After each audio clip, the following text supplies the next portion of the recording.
अस्सलाम वालेकुम दोस्तों, पैमाना इल्म में खुश आमदीद। मैं हूं अफजल ख़ान और आज हम बात करेंगे उस मौजू पर जिससे शायद बहुत से लोग नावाकिफ़ होंगे। क्या आपने कभी सोचा है कि हुकूमत ज़्यादा पैसे छाप कर सबको अमीर क्यों नहीं बना देती? करेंसी की वैल्यू किस चीज़ की बुनियाद पर डिसाइड की जाती है? कागज़ के एक टुकड़े में ऐसी क्या ख़ास बात होती है जो उसे इतना कीमती बना देती है कि आप उससे हर चीज़ ख़रीद सकते हैं? आज की इस वीडियो में हम यही सब जानने वाले हैं। वीडियो यकीनन दिलचस्प और इन्फॉर्मेटिव होने वाली है, इसलिए वीडियो को आखिर तक ज़रूर देखिएगा और अगर आप हमारे चैनल पर नए हैं तो इसे सब्सक्राइब करके बेल नोटिफिकेशन ऑन कर लें ताकि आप ऐसी मज़ीद इन्फॉर्मेटिव वीडियो भी देख सकें। दोस्तों, कदीम ज़माने में करेंसी का कोई तस्वुर मौजूद नहीं था, क्योंकि तब कागज़ भी ईजाद नहीं हुआ था। लोग चीज़ों के बदले चीज़ें लेते थे, सर्विसेज भी चीज़ों के बदले ही मिला करती थी। मिसाल के तौर पर अगर एक आदमी को गंदम की ज़रूरत होती थी और दूसरे को चावल ज़रूरत होते थे तो वो दोनों आपस में इन चीज़ों का तबादला कर लेते थे और दोनों को उनकी मतलूबा चीज़ें मिल जाया करती थी।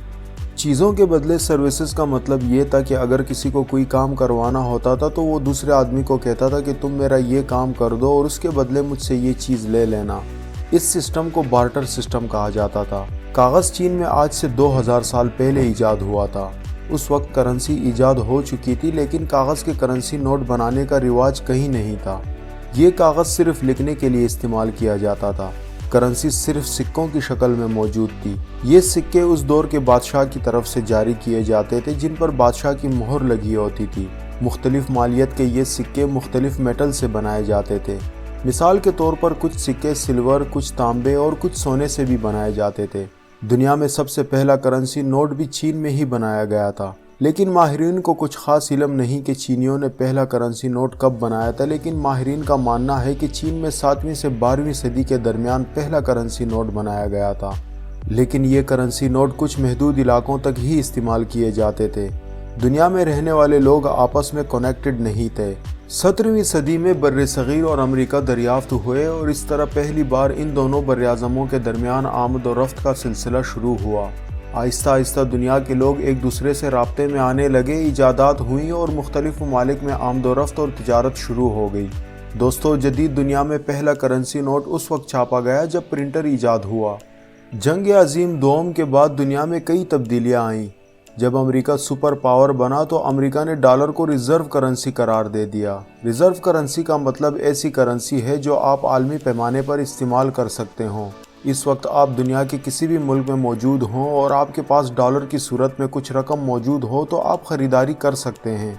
अगर एक मुल्क दूसरे मुल्क से कुछ लेन देन करता है तो उसकी अदायगी डॉलर्स में ही की जाती है, बेशक उन दोनों ममालिक की करेंसी जो भी हो।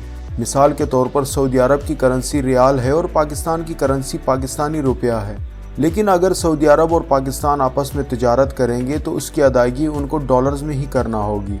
जब से डॉलर दुनिया की रिज़र्व करेंसी बना है तब से डॉलर की मांग में इजाफा ही देखने को मिला है, क्योंकि हर मुल्क की कोशिश होती है कि उसके पास ज़्यादा डॉलर्स आ जाएं ताकि वो दूसरे ममालिक से चीज़ें इंपोर्ट करके अपने मुल्क की ज़रूरियात पूरी कर सकें।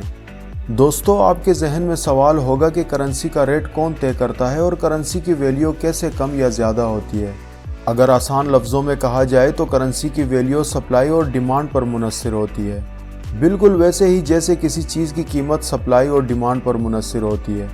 गोल्ड दुनिया में बहुत कम पाया जाता है, यानी उसकी सप्लाई कम है, और दूसरी तरफ गोल्ड की डिमांड काफ़ी ज़्यादा है। सप्लाई कम और डिमांड ज़्यादा हो तो कीमत बढ़ जाती है। अगर मज़ीद आसान लफ्ज़ों में समझा जाए तो यूँ कह सकते हैं कि अगर ख़रीदने वाले ज़्यादा हों और बेची जाने वाली चीज़ बहुत कम हो तो बेचने वाला मुँह मांगी कीमत मांगेगा, लेकिन अगर माल बहुत ज़्यादा हो और ख़रीदने वाला कोई ना हो तो बेचने वाला कीमत कम कर देता है, क्योंकि उसकी डिमांड नहीं होती। नमक हमारे मुल्क में बहुत ज़्यादा पाया जाता है, यानी उसकी सप्लाई ज़्यादा है, इसलिए उसकी कीमत बहुत कम है। बिल्कुल उसी तरह आलमी मार्केट में करेंसी की वैल्यू डिसाइड होती है, लेकिन करेंसी की वैल्यू सप्लाई और डिमांड के अलावा कई चीज़ों पर मुनस्सिर होती है। मिसाल के तौर पर उस मुल्क की जीडीपी, इंपोर्ट्स और एक्सपोर्ट्स के दरमियान तवाज़ुन और महंगाई। अब आते हैं उस सवाल की तरफ कि हुकूमत ज़्यादा करेंसी नोट छाप कर सबको अमीर क्यों नहीं कर देती। जो लोग गरीब हैं, हुकूमत बहुत सारे नोट छाप कर उनको दे दे तो वो सब अमीर बन सकते हैं, लेकिन ऐसा नहीं है। करेंसी नोट की अपनी कोई वैल्यू नहीं होती, बल्कि हमारा काम ही करेंसी को वैल्यू देता है। یعنی کرنسی ایک یونٹ ہے جو کسی کام کے معاوضے یا کسی چیز کے عوض میں ہمیں ملتی ہے۔ مثال کے طور پر ایک مزدور سارا دن کام کرتا ہے اور شام کو وہ 1000 روپے کماتا ہے تو 1000 روپے اس کے کام کا معاوضہ ہے۔ پیسے کی اپنی کوئی ویلیو نہیں ہے، بلکہ ہمارا کام ہی پیسے کو طاقت دیتا ہے۔ زمبابوے نے 2002 میں بہت زیادہ کرنسی چھاپنے کا فیصلہ کیا تھا۔ بہت زیادہ پیسے چھاپ کر لوگوں میں بانٹ دیے گئے۔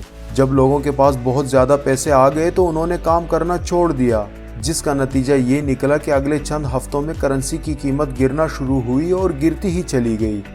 آج بھی زمبابوے کی کرنسی دنیا کی کم قیمت ترین کرنسیز میں شمار ہوتی ہے۔ ملک کی کرنسی کی قیمت اس کی پیداوار یعنی جی ڈی پی اور ایکسپورٹس یا سروسز پر منحصر ہوتی ہے۔ اگر ہم بہت زیادہ پیسے بنا لیں لیکن ہمارے پاس ایکسپورٹس کچھ نہ ہو، ہم انڈسٹریز بند کر دیں، فصلیں اور سبزیاں اگانا چھوڑ دیں اور کوئی کام نہ کریں تو ہمارے پاس پیسوں کا کوئی فائدہ نہیں ہوگا۔ ہماری کرنسی کی ویلیو تبھی ہوگی جب ہم باقی دنیا کو کچھ دے رہے ہوں گے۔